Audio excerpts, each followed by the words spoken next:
আসসালামু আলাইকুম বন্ধুরা। তো আজকে আমি ভিডিওটা শুরু করলাম আমার রান্না থেকে। তো আজকে আমি করব কুমড়ো দিয়ে চিংড়ি মাছ দিয়ে চচ্চড়ি করব। এটা আমার বর খুব পছন্দ করে খেতে। তো আমি প্রথমে চিংড়ি মাছগুলো ভেজে নিয়েছিলাম, তারপর কুমড়োগুলো দিয়ে দিলাম। তো সেটা যাই হোক রান্না করছি আমি। তো এদিকে রান্না করছি আর তোমাদের সাথে গল্পও করছি।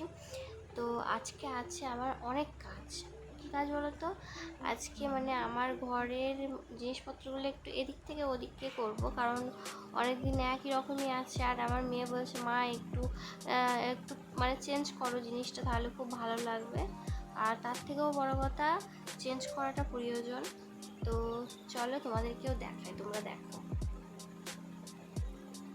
অনেকদিন ধরেই ঘরটা একই রকমই ছিল, তো ভাবলাম একটু ঘরের জিনিসগুলো এদিক ওদিক করা হোক। তো সেজন্য ড্রেসিং টেবিলটা এখান থেকে এখানে দিয়েছি, টেবিলটা এখানেই ছিল।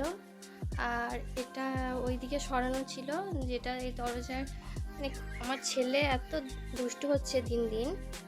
তো এখানটা থেকে একদম কোণ চেপেছিল শোকেসটা, আর আমার ছেলে দরম দরম করে দরজাটা এরকম করছে, এগুলি কোন দিন কাজ ভেঙে উড়ে চলে যাবে, সেই জন্য একটু সরিয়ে দিলাম।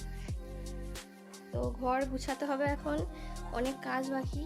দেখো বিছানার এই অবস্থা, তো বিছানাও এখনও তোলা হয়নি।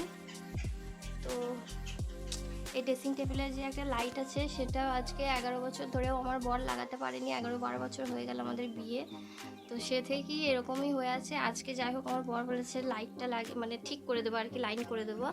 তো আমাকে বলেছে ওপরটা মুছে রাখতে, সব মুছামুছি করতে। তো আজকে আপাতত এটুকুই, কারণ আজকে আবার আছে অনেক কাজ। আর আমার মেয়ে এখানে শুয়ে ফোন দেখছে। চলো, বাই বাই।